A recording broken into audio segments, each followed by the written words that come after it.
When it comes to modern gaming, it's easy to say that we're eating good, but back in the mid-1990s, that couldn't have been further from the truth. At the time, the medium was still finding its footing, and publishers had little interest in taking creative risks. Original ideas weren't proven to sell, and their investors wanted guarantees. So in the pursuit of a quick profit, major studios rushed to turn every popular show, comic, or movie into a video game, and the result was an avalanche of licensed garbage. Games that were built to sell boxes with little care for the player's experience. Sort of the Berserk Guts rage comes from that same era, yet somehow it stands apart. Unlike nearly every licensed project before it, the game was afforded one rare fortune. It was shaped with the direct involvement of its own creator. But after more than 26 years, does the Dreamcast tale of the Black Swordsman still hold up? Enough for both fans of Berserk and casual gamers to enjoy? Or is it one that's better left abandoned in the past? Welcome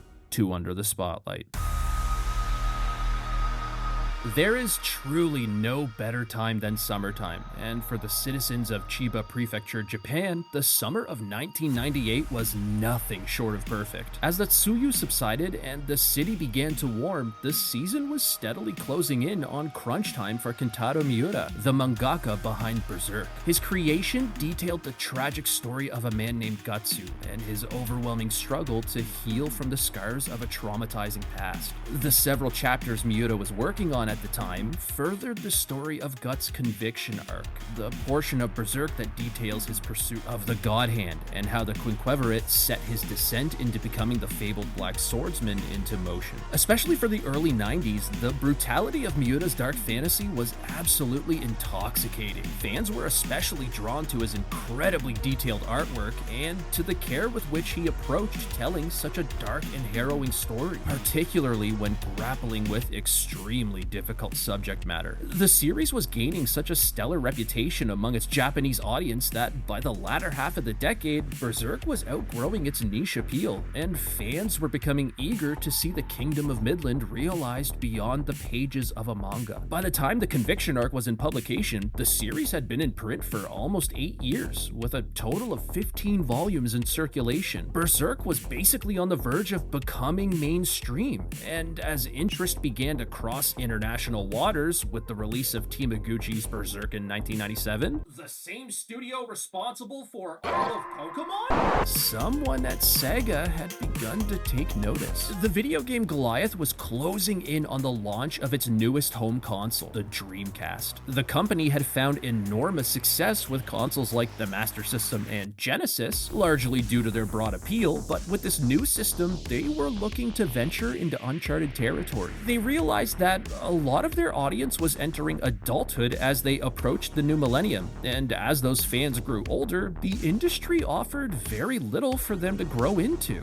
They wanted to create a true home for mature, hardcore gaming, and their upcoming platform was the perfect fit. Demand for darker, story-driven experiences was on the rise, something Sony was continuing to prove time and again with PlayStation ports of D and Clock Tower and the release of Shinji Mikami's Resident Evil. And while the PlayStation offered a respectable variety of entertainment, mature games were never the system's primary focus. SEGA saw this as the perfect opportunity and used it to position themselves above the competition in Shinagawa. The system was poised to be the pinnacle of gaming technology, delivering up to 128 bits of graphical power and scheduled to arrive with an incredible lineup of titles, including Soul Calibur, Mortal Kombat Gold, and The House of the Dead 2. Each of these games is arguably a title that pushed the boundaries of their time and would help set the tone SEGA was aiming for, but they just weren't controversial enough to make as definitive a statement that SEGA wanted. They needed something that would really grab their fans' attention and shake the gaming world to its core.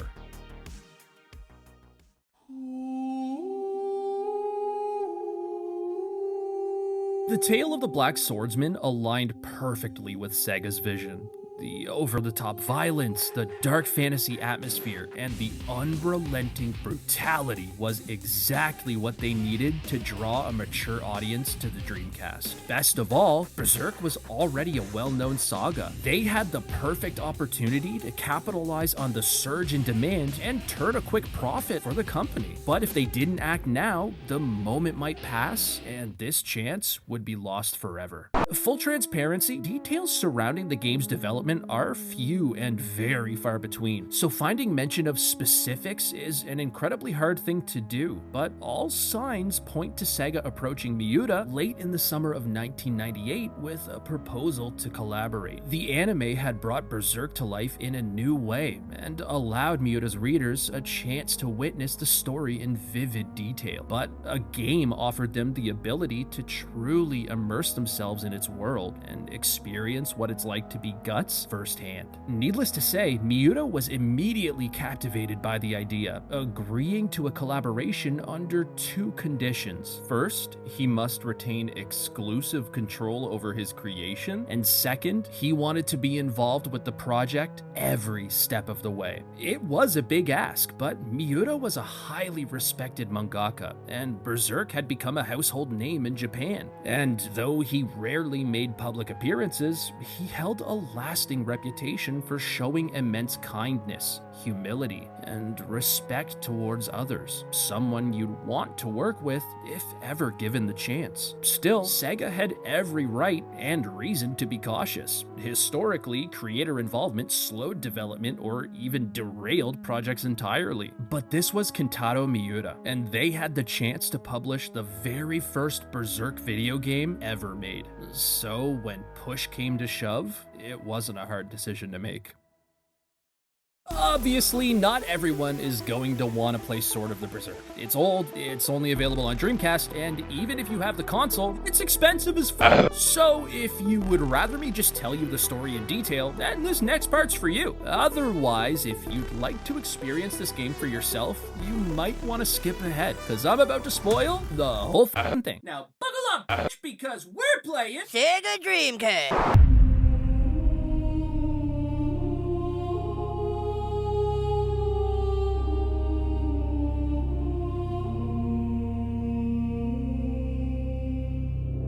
Our story begins in the middle of nowhere, with a small group of travelers trying to repair their carriage that has just broken down. While they don't know exactly where they are, they do know one thing. This is bandit country, and every wasted second puts them in greater danger. The group consists of 3 individuals: Rita, a guy referred to only as Old Man, and lastly, a man named Job. The group appears harmless enough, but for some reason, Job travels completely hooded and with his hands bound. The 3 are traveling performers and make their money going from town to town, putting on modest but entertaining street performances. Rita is apparently very skilled with knives, and Job is said to be a strongman. The Old Man? Pretty sure he's just old. The group tries to quickly repair the cart, but they've been spotted, and soon they're under attack by a group of bandits. The thieves seem content with just robbing the group, but after they realize just how modest the performers were, they set their sights on kidnapping Rita and disposing of the other 2 instead. But just as the situation escalates, an unassuming traveler wanders directly into the confrontation: Casca. Everyone's attention shifts to the woman who has just appeared, and in an instant, the bandits' thoughts twist beyond reason. What they want now is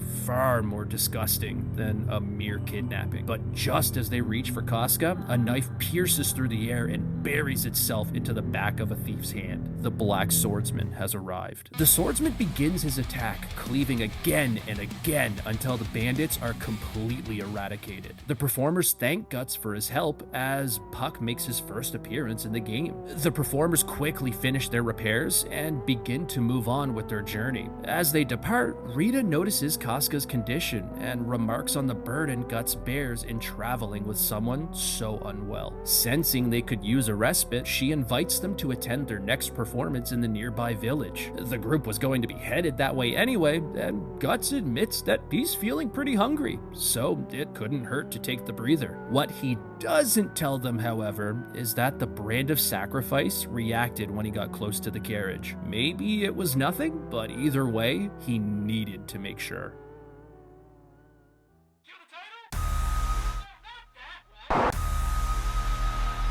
Upon arriving, they find their performance well underway. Rita is busy demonstrating her knife-throwing skills, while Job displays definite superhuman strength. But during his final swing, he stumbles, and the mask covering his face falls off, revealing a face-like mutation growing on his chest. The village spectators recoil in horror and scream that he's been possessed by the Mandragora. They begin pelting him with stones and curse at him in fear they would die if they relent and let him rise to his feet. Rita throws herself between her friend and the angry mob, but it's too late. The sudden barrage pushes Job past his limit, forcing him to lose control. The man has become a Mandragoran monster. As the chaos unfolds, Guts realizes this is what the brand warned him about. The strongman Rita was traveling with was irrefutably demon spawn. Job, now fully transformed, is incredibly dangerous, but for Guts, it's light work, and in no time at all, Job is defeated, trapped in the monstrous form that the possession had forced upon him. The townspeople erupt in a roar of sorrow and happiness, mourning the lives that were lost, disrespecting the deceased monster in the process. Rita is furious. She hurls one of her knives at Guts and condemns him for killing her friend, but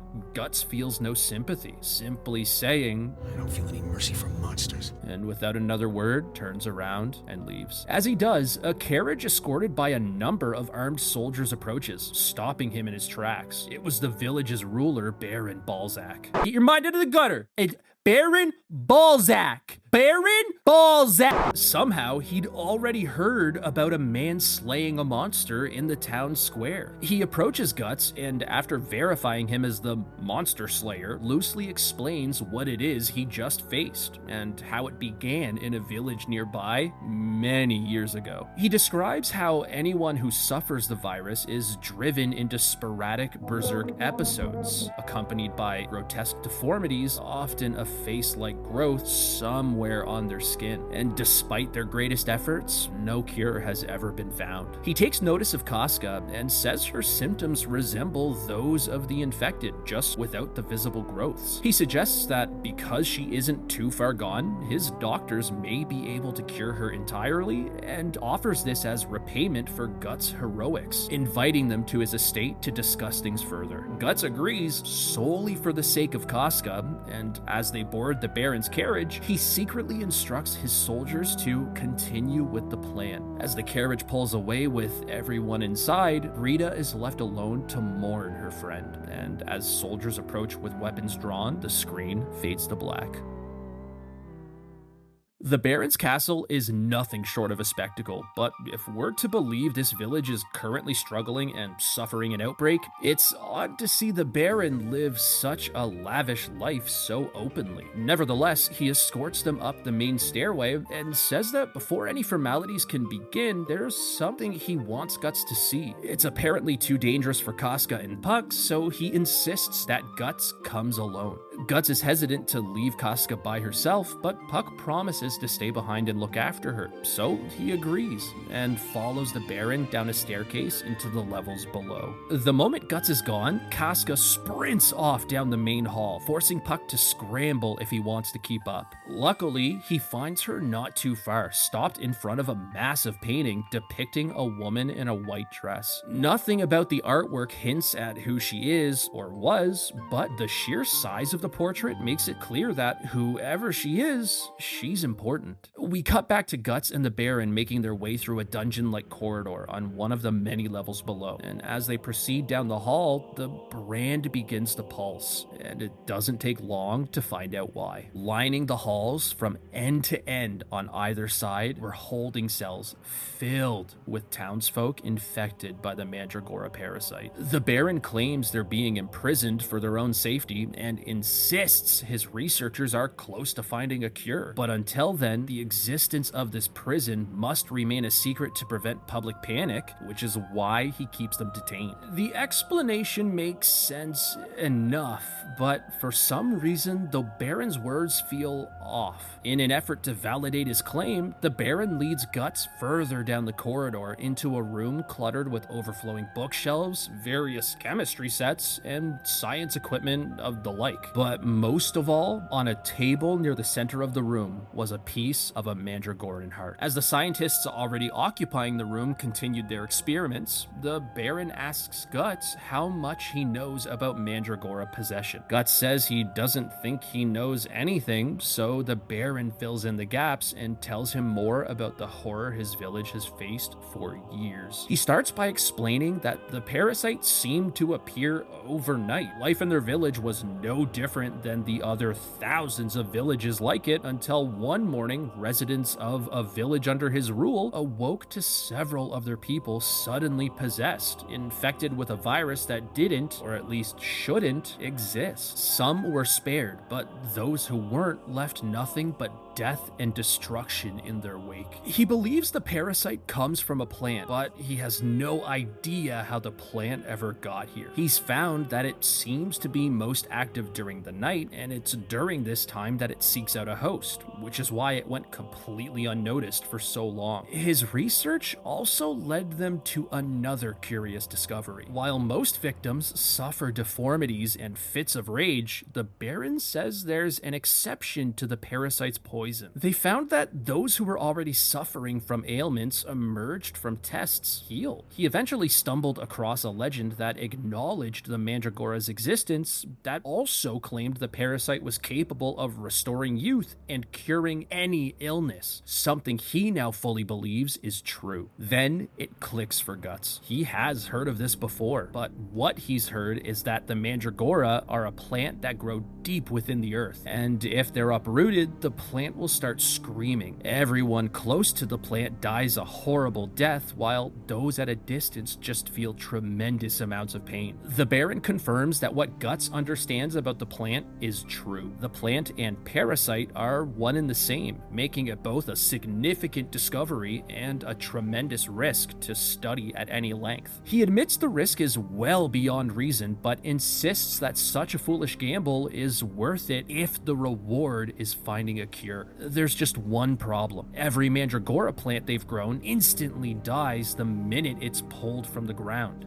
For their research to continue effectively, they need the plant to grow into a Mandragoran tree so they can harvest its heart. For some unknown reason, the detached heart of a Mandragora tree continues to beat and even regenerates on its own. It's from a living heart that they can harvest a serum which is believed to hold the key to the cure. And while the hearts they've harvested so far have aided their efforts, what they really need is the heart of a very mature tree. He needs the heart of the great Mandragoran tree. The Baron stares in silence as Guts realizes the horror of what's really going on in the basement of this castle. The infected townsfolk aren't being held for protection, they're being used for harvest. The Baron says that he and his men made an attempt to safely purge the village of the infection before all this, but the monsters fought back, killing dozens of his men and nearly himself in the process. He says he managed to escape with his life somehow, and during his escape was able to take a bit of the great Mandragoran tree's heart. And though it did prove beneficial,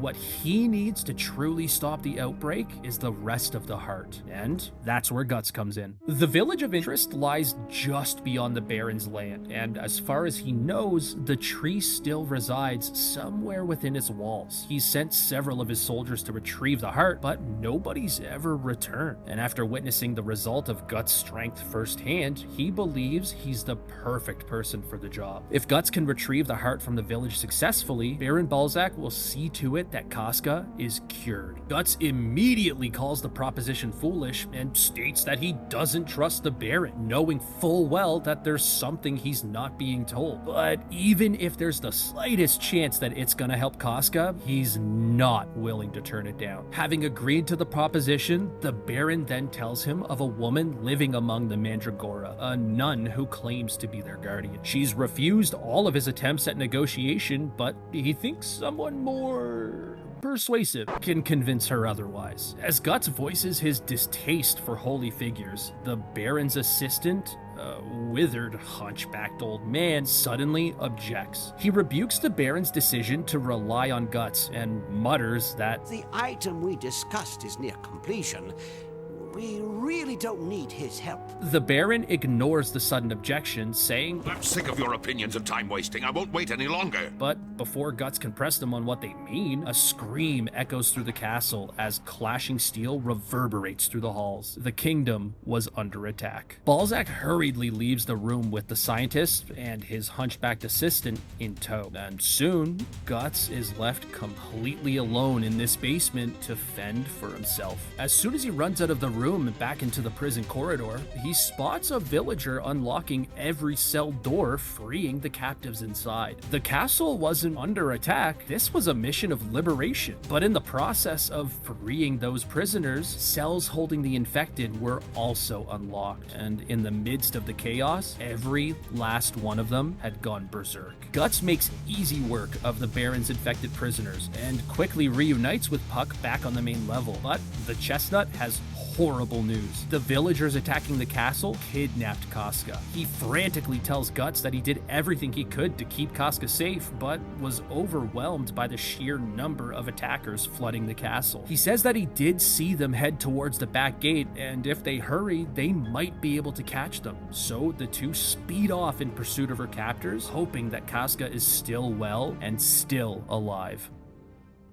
We cut to the Baron festering over the attack happening in his home. What's odd, though, is that he shows little concern for the attack itself and more concern for the fact that the attackers just managed to get close. He tells his assistant to take care of it, whatever it is, before hurrying off in frustration once again, as one of his assassins appears in the room. The crone tells the assassin ominously to go, as he too leaves the room to take care of the attackers remaining in the castle. We cut back to Puck and Guts sprinting through the village in search of Casca's captors. But no matter which direction they go, Casca is nowhere in sight. Then, when all hope feels lost, a familiar figure appears, Rita's puppy. He barks frantically at the sight of Guts, and after a quick hello, alerts to get their attention. Being an elf, Puck can speak with animals and says that the pup knows exactly where Casca is. If the two follow him, he can guide them through the village and take them directly to where she was. With urgency, they race through the winding streets, cutting down a number of Balzac's soldiers along the way, until their chase leads them to the mouth of a cave where three ill-intentioned mercenaries lie in wait. Guts steps forward and demands that they hand over Casca, but the mercs deny any knowledge of her. He gives them a moment to reconsider before resorting to a more effective means of interrogation, but before he can draw his sword, the mercenaries attack, declaring that Guts has seen too much to be left alive. As they begin to close in, a man suddenly bursts into view and shouts,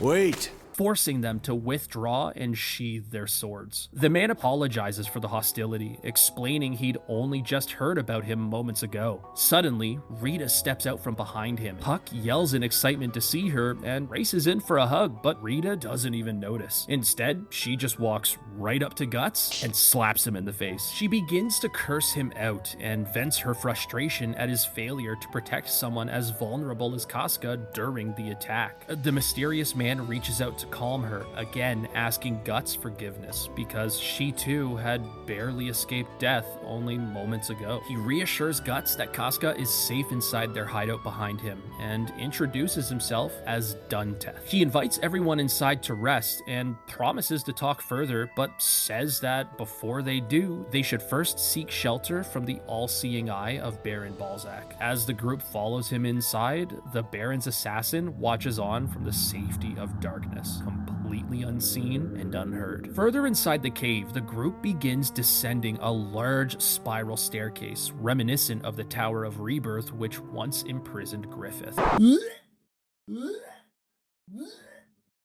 And just like the Tower of Rebirth, the room they sought was at the bottom of the chasm below. As they descend, Dunteth helps pass the time by detailing the history of the village and the ruins that they were now in. He explains that the underground halls around them have withstood ages, and though largely forgotten, once served as a place of refuge whenever the village was in danger. Now, it serves as a hideout for the resistance, villagers that dedicate their lives to overthrowing Baron Balzac. Balzac. Dunteth asks Guts if, during his time in the castle, he saw a place that might have resembled a prison in the bowels of the building. Guts confirms that he did, and that Balzac said it was just for research. Enraged, Dunteth calls the Baron a liar and says that he's instead hoping to use this virus as a weapon, which is why he must be stopped. Knowing what they're up against though, he admits that their fight is one they likely do in vain, because anybody who ends up speaking out against the Baron either winds up missing or mysteriously dead. Rita herself, now one of those targets. It's this deep-rooted fear of punishment that keeps their numbers so small. If but they can bring peace and freedom back to their village, it's a war that they would wage and were willing to die for. He reveals that the attack on the castle was of their own design and an attempt to free imprisoned comrades, and that Casca was discovered by pure happenstance, only bringing her along because they just assumed she was a victim of Balzac's human experiments. He says that news of the plague hasn't reached the greater kingdom because the Baron allows not a single letter or person to leave the village, and those who try are often met with a hailstorm of arrows, and history shows that not even the most unfortunate of stragglers are spared this fate. His tale then turns to the village's storied legacy. Its position along the border made it strategically advantageous in countless wars, which led to its occupancy shifting between a number of nations and armies over the ages. But while such a past may seem ripe with glory, their people have endured nothing but pain, famine, suffering. Then, during the earlier days of Balzac's rule, they began to see a time of relative peace and prosperity, when the Baron was considered just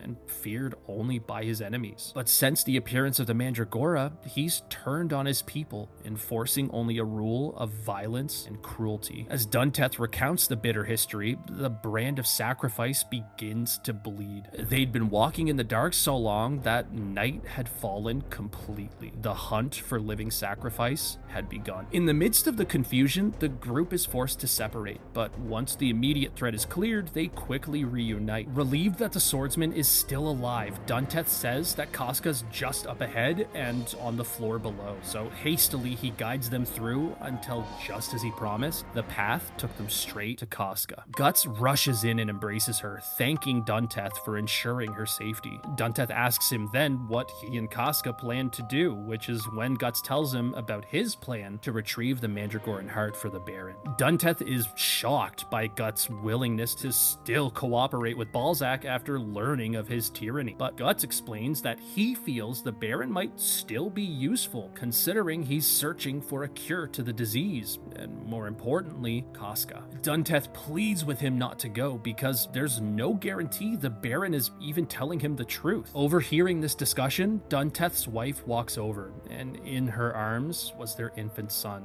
who had been infected by the Mandragora virus. She says that she has to agree with Guts, and that temporarily siding with the Baron is a risk worth taking if it means they can give their son a chance to survive. Dunteth says that if they did, he feels it would be dishonorable to their ancestors to bend the knee so easily to a man who's done nothing but oppress and destroy. But Rita is quick to object. She argues that the past belongs to the dead and the present belongs to the living. All this talk of honoring ancestors will do nothing but bring about the death of his son. With as much stubbornness and copium as Dunteth can muster, he counters Rita's argument by saying, That's just the way it is. Rita rebukes the sentiment and says that he's wrong. People are individuals, not bound by anything living or dead, able to go wherever the wind carries them, doing whatever they feel is right because they are free.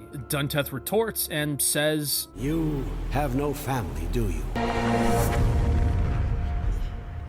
Rita stares back, speechless. He continues, telling her that she's wrong because she doesn't have anything worth fighting for, and that he hopes one day she understands where he's coming from. Livid at Dunteth's barrage, Rita storms off, and the group, minus Dunteth, follow after just to make sure she's okay. They find her not too far, solemnly waiting her feet next to an underground waterfall. Obviously, what Dunteth said bothered her, so she admits that she is completely alone alone, but it's not by choice. Puck tries his best to cheer her up and reminds her of the companionship she shared with her performing companions, Old Man and Job. But Rita admits that Job was only following her because she fed him, and the Old Man was little more than their driver. She did enjoy their company, but the relationships they shared held no real substance or value. Hearing this, Guts apologizes for cutting down Job, realizing he was probably the closest thing she had to family.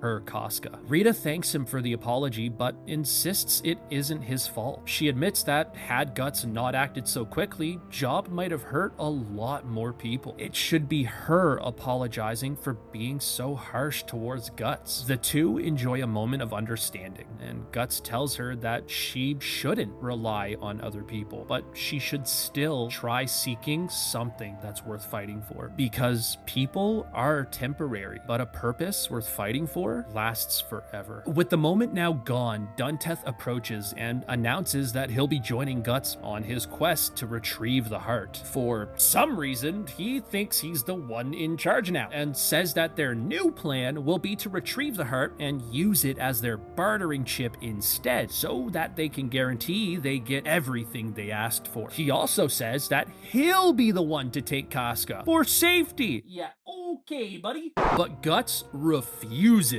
saying he doesn't fully trust him at all. Given the danger, he doesn't want her to come along anyway. So Rita volunteers to stay behind with her and promises her safety, which Puck all but guarantees. He senses that the cave was once the home of elves, so no evil spirits would be attacking anytime soon. Guts isn't thrilled about having to leave her behind again, but his trust in Puck is growing, and Rita isn't Dunteth, so that's a win in his book. And with that, Guts, Dunteth, and a small band of the Resistance depart for the village of Mandragorans. While Guts and Dunteth are away, Rita, Casca, and Puck pass the time playing games and talking, and to Rita's surprise, interacting with Casca is almost a one-to-one mirror of her interactions with Job. She was constantly smiling, she was always playful, and for lack of a better term, she was just whimsically childish, just like Job. But as soon as they start to feel safe, a loud bang echoes from the entrance. They all rise to attention when, out of the darkness, a Mandragoran monster sprints towards Dunteth's wife and fells her in one strike. From the smoke appears Baron Balzac's assistant. Brazenly, he reveals that their research never stalemated at all. They just needed to ensure the results they found were repeatable with ease. Now that they found the results they were looking for, Guts and everyone associated with him was of little use to the castle. So he places everybody under arrest and then begins his wait for the Black Swordsman's return. We cut back to Guts, Dunteth, and their accompanying mercs about to die in 3,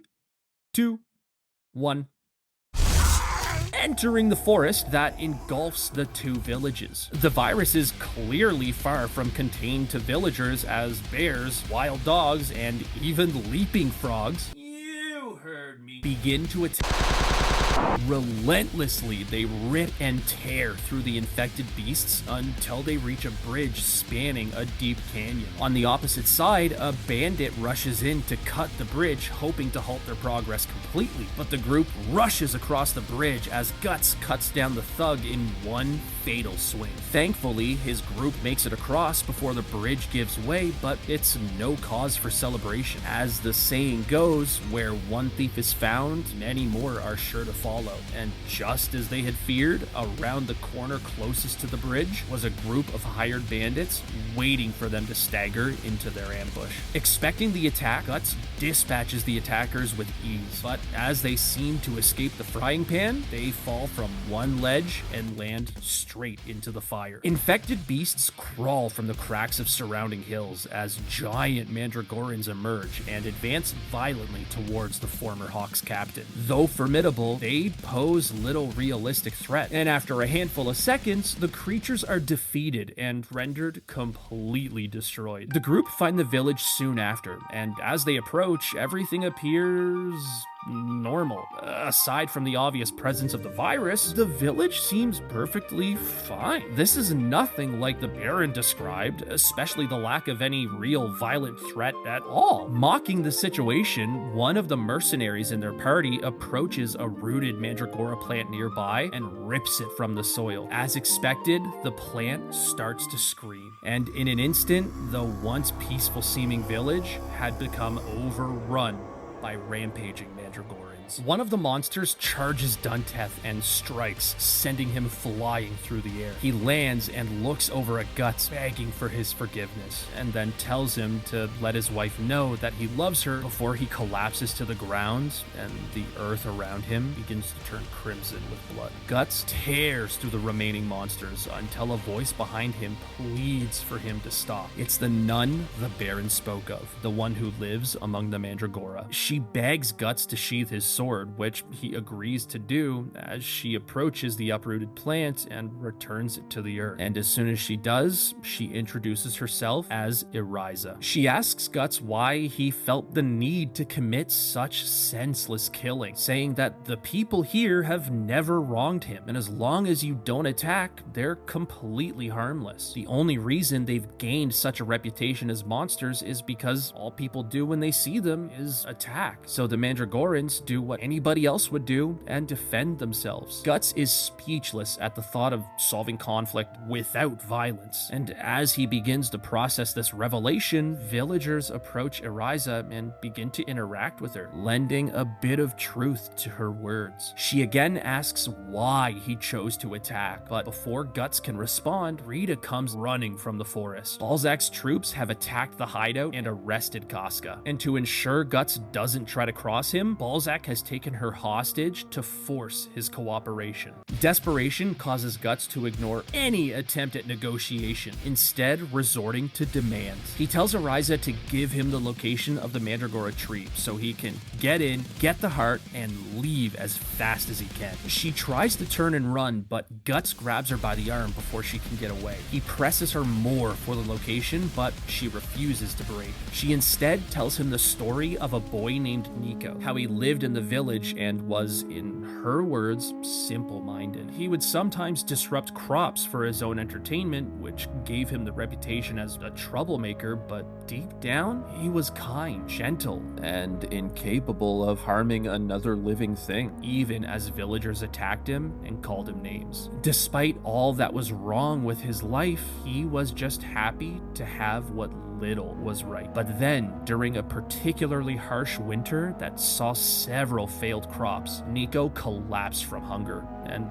nobody would give him something to eat. So with the last of his strength, he made his way to the church, but as the winter winds blew, the air filled with the sound of celebration bells welcoming the birth of a new year. And as the bells rang, Nico cried, but nobody could hear a sound. He collapsed in front of the church, unheard and completely alone. And as Eriza finishes the story, we see, unknown to the characters of the game, that resting in Nico's lifeless hand was a talisman of fate. The boy was in possession of a behelit. She concludes her story saying that Nico was the kindest soul in the village, which Guts scoffs at, mocking her attempt to infantilize what he knows is a legitimate, deadly threat. Eriza insists that they won't attack unless provoked first. Quick reminder, they weren't. Or one of their plants prematurely uprooted.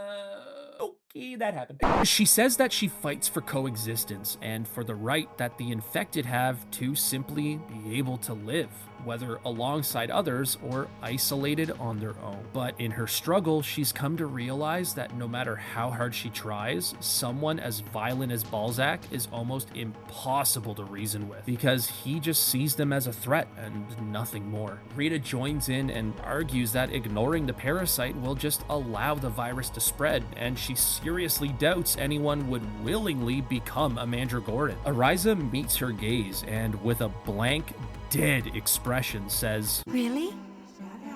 But I want to. She asks Rita who seems happier, Balzac's villagers or the Mandragorans living with her. Rita has no idea how to answer, but Guts is unmoved by the nun's sentiment. He dismisses Ariza as someone who just yaps too much. Sound familiar? And says that if they look different and their hearts are different, then they're not human, they're monsters. And if those monsters stand in his way, he's going to cut them down, her included. For one last time, he asks for the location of the Mandragora tree, promising no further bloodshed if she complies. Still, she offers him no answer, instead turning towards the church, sprinting inside, and slamming the door shut behind her, leaving Guts and Rita in the courtyard completely alone. We cut back to Balzac's castle and find Casca sitting alone in a prison cell, thankfully unharmed. And before we can linger in silence too long, Puck flies into view and declares that he's here to save the day. He does his best to free her from the cell, but night has returned once again. Spirits of the Aether start materializing from within stone walls and begin to advance towards them. Then suddenly they stop as a dark shadow eclipses the moonlight sky. Nosferatu Zod has arrived. He crashes through the ceiling like thunder, driving every spirit from the room, remarking that he smells magic nearby. He spots Casca on the far side of the cell and immediately recognizes her as that branded swordsman's woman,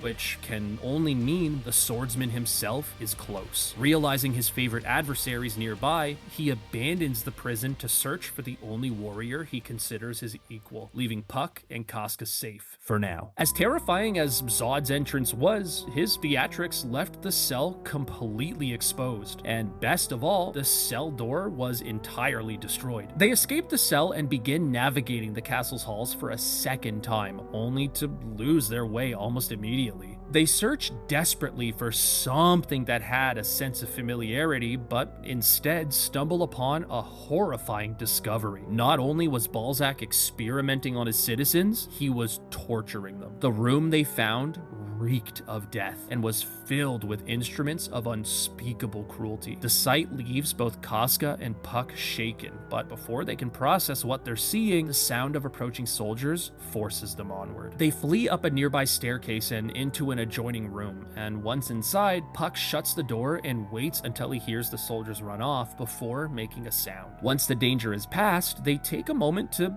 figure out where they were in the castle, and it doesn't take much time to realize that they've entered the bedroom of someone very important, and that someone happened to be standing next to the bay window on the opposite side of the room. It was the woman the two had seen before, and they quickly recognize that she's the same woman from the massive painting that they saw in the main hall. Casca rushes over to the woman and tries to initiate child's play, which the woman responds warmly to, producing a toy for the two of them to share. The interaction unsettles Puck, so he turns his attention elsewhere to exploring the room. And as he looks around, he notices another painting also depicting the woman that was before them. But in this one, her hair was blonde, and standing beside her was a man who resembled a much younger Balzac. Puck realizes that the brown-haired woman playing with Casca must be Balzac's daughter, and the blonde woman in this painting was his wife, leaving him to wonder how someone so seemingly sweet could come from someone so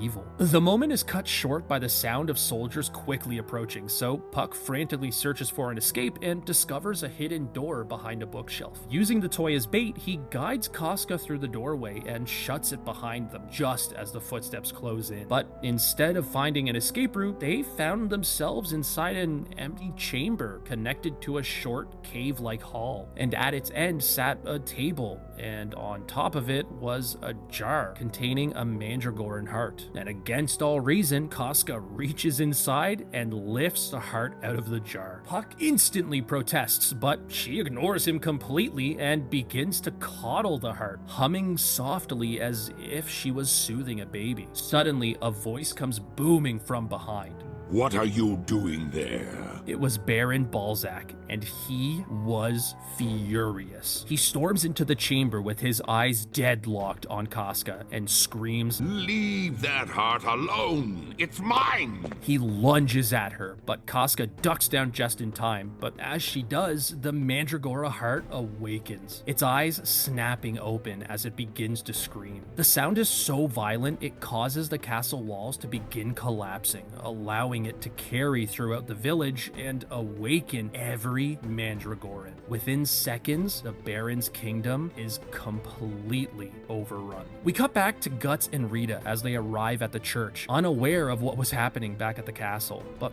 once inside, the Mandragora heart is nowhere to be found. Rita is beginning to doubt they'll ever find it, but Guts knows better than to admit defeat so easily. They saw the nun come in here, and it's not like she can just disappear, so he scans the room and quickly discovers a hidden passage beneath the altar. He tells Rita to stay behind because he just works better alone, but in reality, it's for her own safety. The brand of sacrifice was signaling an attack, and as he entered the darkness of the passageway, it began to bleed. Cutting his way through demon and Mandragoran beast alike, Guts presses forward until he's met with a cave haphazardly masked by a pile of branches and twigs. Inside, he finds a massive flower-like organism with a pod at its core. Ariza emerges from the darkness as Guts enters the cave, and as she appears, the pod suddenly blooms to life, revealing a boy inside, Nico. With her secret exposed, she has no option but to reveal everything, so she does. She tells him that she lives among the Mandragorans because she's bound to Nico and shares her life force in order to sustain him. Since the day he's collapsed, he became the heart of the Mandragora, and she'll do everything in her power to make sure he stays alive. With no time to lose, Guts dashes towards Ariza and quickly strikes her down. After rendering her unproblematic, he goes to take care of the real problem. Nico wasn't like the other Mandragorans Guts had faced, and from the response he was getting from the brand, he had a feeling that the boy was bordering on the power of a pseudo-apostle. Their battle is brutal, yet Guts ultimately prevails, and as Nico's life force fades, his body separates from the pod and collapses to the floor. Guts begins to approach him when Ariza uses the last of her strength to seize the boy from his grasp and flee. As she steps outside, she finds the entire village engulfed in flames. Balzac had sent his men to destroy everything and to place her under arrest when she notices that among them were several of Balzac's experiments. Her worst nightmare had come true. Refusing to bow to a tyrant, she turns towards the flames, clutching Nico to her chest, and disappears into the inferno. Rita is devastated at what just occurred, and as she falls to her knees, overwhelmed with emotion, she notices something the nun had dropped when she turned to run back inside. It was a necklace of the Holy See, and attached at the bottom was a dark blue behelit. The Baron's assistant then reveals himself, explaining that his assassin had been tracking them all along and witnessed their descent into the sanctuary below, which gave them the opportunity to eradicate nearly all remaining Mandragoran citizens. While Guts kept the nun busy, they gathered everyone in the city and set it all on fire. He tells Guts that he should be thankful that they saved him, but unfortunately, he was still an outsider, and paired with the fact that he knows too much about their village's secret, he wasn't gonna be making it back to the castle alive. Guts prepares to strike, but the crone's reminder that Casca is still a hostage keeps him from unsheathing his sword. As the Baron's men begin to close in to arrest him, a deafening roar echoes through the sky. Zod has found him. He crashes down from above, crushing an assassin beneath his feet. Rita, the Baron's assistant, and all surrounding soldiers scatter in terror, leaving Zod to face Guts alone. He mocks Guts' current situation and apologizes for not coming sooner. He continues to taunt him by bringing up the past before offering to finish the business that they started so long ago. Their clash is fierce, but in the end, Guts forces the apostle to withdraw. But before departing, Zod gives him a warning that I can't make out for the life of me, so if you want to try, there it is. Before you and I can savor the sweet flesh of death, we must remove the small bone which impede us. With and just before launching into flight says, "Black Girl's in trouble." As the chaos subsides, a nearby Mandragoran starts to stir, but as he rises to his feet, the parasite slips from his body, coming to rest lifeless on the ground. With Nico no longer fueling the virus, everyone had been completely cured of the disease. Rita says she thinks he was the hive mind of the virus, and with his death, it can no longer be sustained, so it just dies. The villagers awake as if from a slumber to a scene of bloodshed. Friends and family are strewn across the ground, lifeless, and a lone swordsman stands at the center, covered head to toe in blood. They'd been cured of the virus, but they've also lost the memory of everything that happened. They scream in horror at what they assume the swordsman had done and begin to pelt him with stones. Rita pleads with him to explain what actually happened, but Guts doesn't care. Instead, he turns his back to the angry villagers and walks away. As Rita races after him, she comes to a painful realization. Everything here was peaceful until Guts arrived. The chase leads her back to the main village, where she reunites with Guts just as Puck comes rushing over, screaming that Casca has become trapped inside of a Mandragora plant. He also warns that the imprisoned Mandragorans have all gone berserk, and in response, Balzac has not only ordered his soldiers to respond, but he's unleashed his Mandragoran experiments to help destroy the threat. Violently, Guts presses towards the castle, cutting down Mandragorans and soldiers without discrimination. Upon reaching castle grounds, having split up from Rita and Puck, he's blindsided by a Mandragoran hound and sent crashing into a metal grate and into the castle's sewers below. The fall is short enough that he recovers with relative ease, and aside from the sudden change in circumstance, his mission remains unchanged. But now that he's inside the castle, he has one less obstacle standing in his way. As he reaches the main hall, he reunites once again with Rita and Puck, and together they race toward the staircase just down the hall. But before they can reach it, a figure steps into their path, the woman from the painting. Puck explains that he's met her before with Casca and insists that she poses no danger. Noticing her condition, however, Rita insists that they can't just leave her to wander around, so she and Puck assume responsibility for her and, following after Guts, continue on. They eventually make their way to a stairway on the prison level that leads them to the upper levels of the castle, but at the top of those stairs, the Baron's assistant was lying in wait. With him were more than a dozen soldiers at the ready, and as the door slams shut behind Guts, locking him in with the Baron's elite, the order is given to attack. Guts reacts instantly, pushing back their ambush with relentless precision, and soon the tables turn, and Guts has his attackers on the run. The assistant, now backed into a corner, snarls that this is where the Black Swordsman is gonna be finished. But within moments, the elite force is annihilated, and all that stands in Guts' way was that dumbass Baron named Balzac. It's Balzac!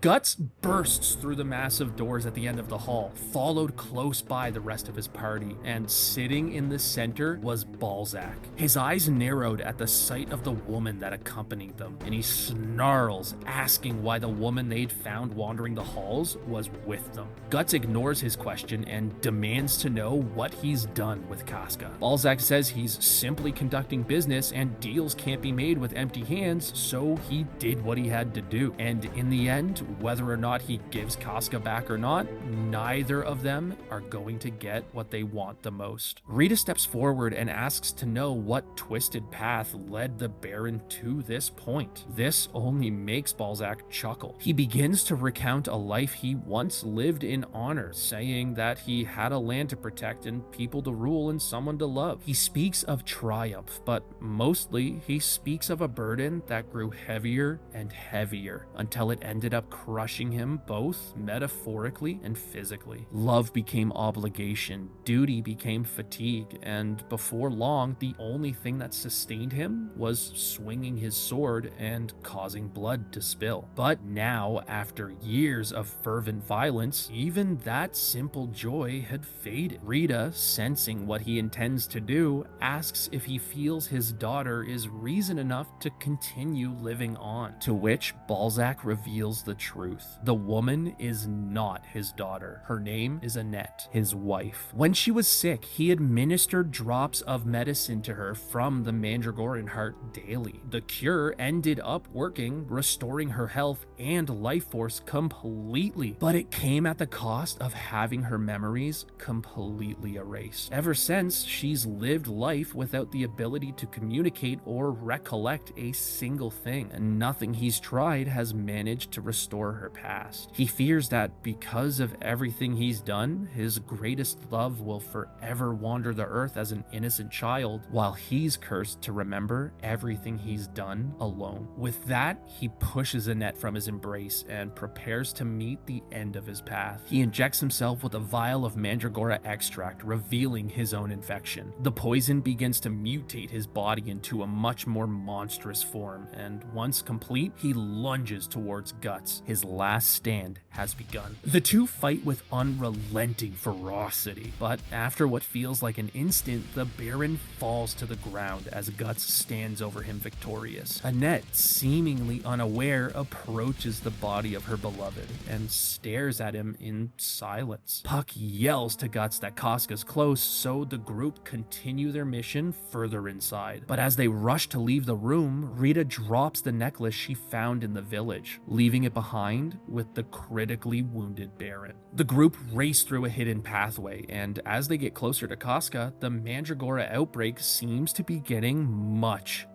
worse. The parasite was beginning to consume the castle and was able to sense the group's location. It began to pummel the walls with a relentless onslaught of vine-like pillars, so Guts pushes the group to press forward through one of the most frustrating sections of the game and saves them from what was near certain death. The group bursts through a set of doors at the end of the hall, and as they swing wide, they're confronted with a monstrous sight, a 50-foot Mandragoran baby, and locked within a pod on its head was Casca, submerged in Mandragora poison. Giant mutated baby or not, Guts is leaving this room with Casca, and he's leaving with her alive. The creature proves a formidable opponent, but with precise calculated movements, Guts fells the giant Mandragoran, sending it crashing to the floor below. He descends the cavern as fast as he can manage, rescuing Casca from her prison, and carries her back to safety on the main level of the castle above. As they reach safety, Guts cradles her in his arms and pleads with her to hang on. As he stares into her eyes, something happens. For a fleeting moment, she remembers. The time she spent submerged in the parasite's poison somehow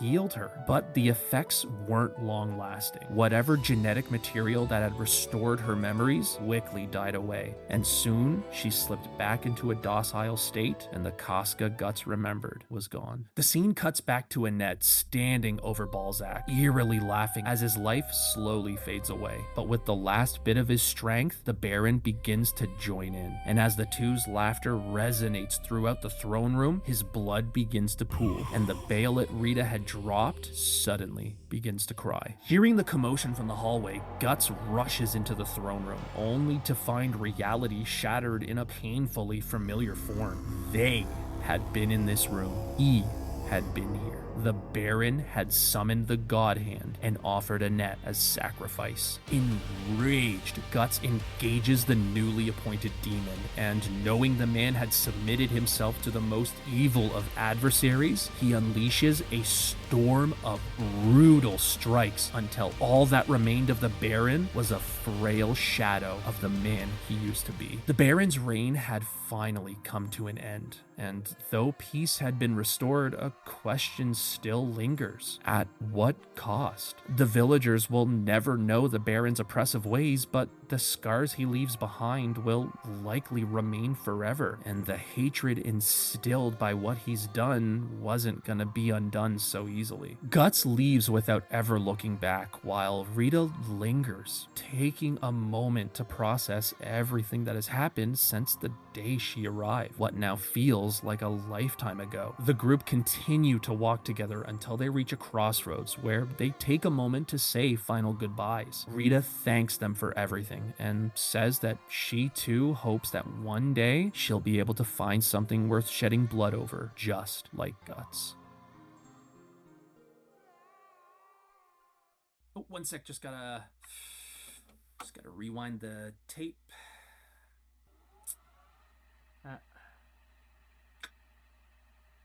This is gonna be a minute. Sword of the Berserk Guts Rage officially launched on December 16th, 1999 in Japan, and 3 months later on March 15th in North America, and remains one of the most inconsistent experiences I've ever played to date. By almost every definition, the game is the most dated pile of button mashing ass you've ever seen. The movement is incredibly stiff, combat is super clunky, animations are janky, and the experience is either so easy you could beat it in 15 minutes, or so incredibly frustrating that you...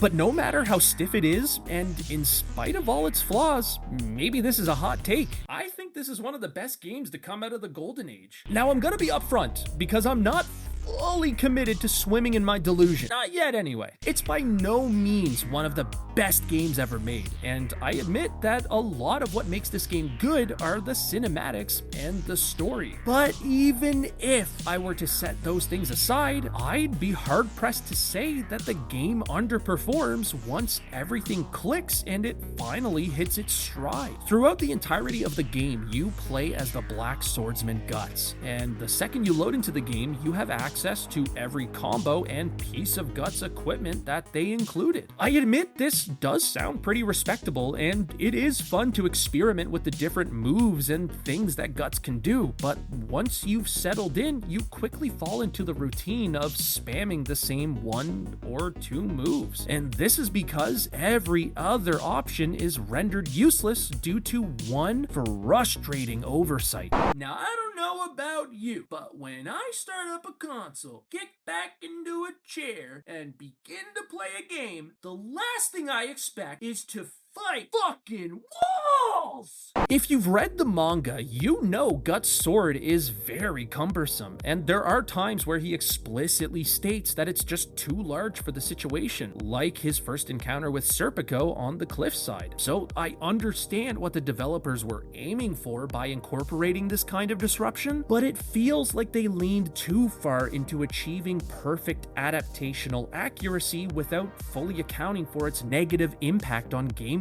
TLDR, for context's sake, the game is essentially a Warriors-esque experience, just on a much smaller scale. Call it action-adventure if you want. I choose to live on the edge. It's a series of arena-like levels built around professionally voiced cutscenes that have you fight through waves of enemies in order to reach story-driven objectives. Additionally, every hit you deal and every hit taken fills Guts' rage meter that, when full, causes him to go berserk, making his attacks faster, his hits harder, and allows him to ignore almost any obstacle that might hinder his movement, especially walls. And that's basically it. Toss in a couple boss fights here and there, and suddenly you have Sword of the Berserk. Now that you know the core of the gameplay, you'd probably agree that it does make sense that they wanted the walls to be as annoying as they are. Forcing the player to deal with such a noticeable obstacle admittedly does make the reward of going berserk feel significantly better, but it also makes the feeling of going back to normal Guts substantially worse. This honestly wouldn't be so bad if Guts was a bit more of a threat with his unarmed attacks, but unfortunately, this guy's got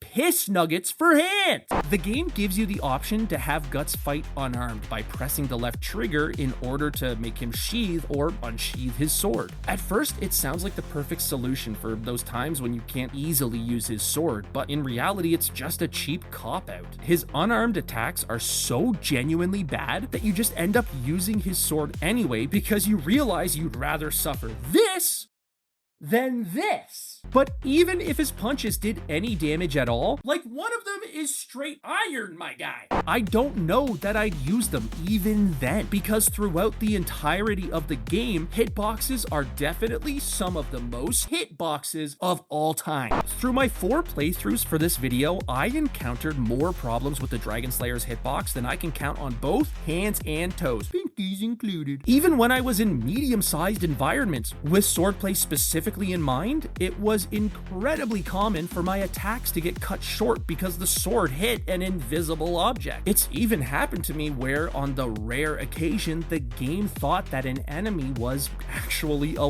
wall. I just wish Yuke's could have been given a little bit more time to polish the game before it released, because I think what's here is good, but I think with a little extra TLC, what is good could have easily become one of the best hack and slash experiences of its age. But there's no point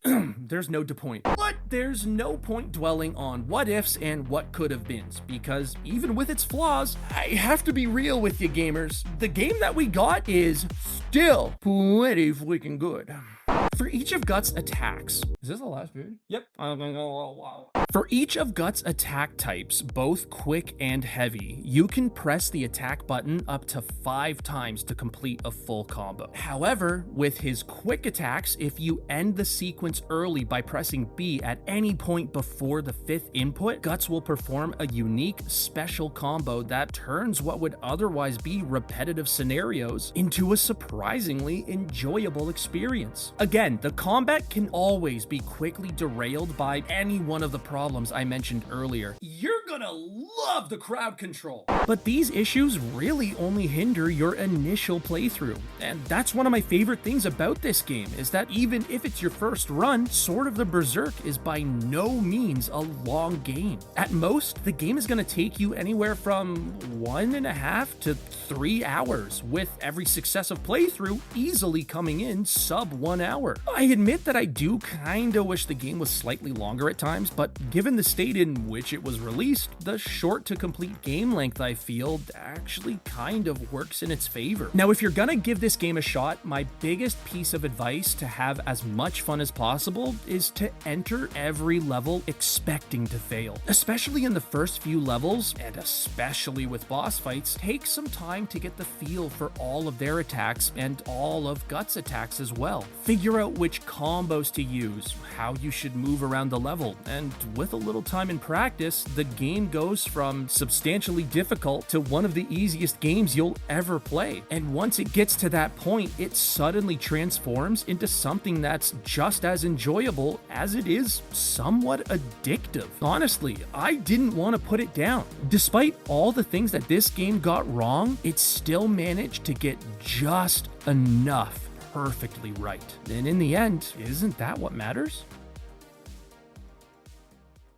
At the end of the day, if you were going to ask me whether or not I'd recommend someone play Sword of the Berserk, the answer is yes, I absolutely would. Even though the experience has begun to seriously show its age, I think it still holds up enough to warrant playing even in the modern age. It's brutally violent, it's cinematic perfection, and it works everywhere it needs to make up for the spots that it lacks. But I have to admit, unless you're already a Berserk fan and want to experience the only game to feature a unique canon story, I can't say that the experience is worth it, let alone worth the cost to obtain a copy to play. I personally spent the better half of a year trying to piece together a complete in-box copy and struggled to find a listing that was not disgustingly overpriced and actually had everything that it said was included. The problem is, Sword of the Berserk is one of those games that just isn't in high demand, but the supply was never that large to begin with, so the price is always going to be questionable at best. So whether or not you want to borrow a copy from a friend or make like Luffy and sail the 7 seas doesn't matter to me. I'm not your dad. But especially with the unexpected passing of Miura, it's all the more reason to take a moment and give this game a chance, experience the story that it tells, and appreciate this incredible work of art that Miura has left behind for us to enjoy.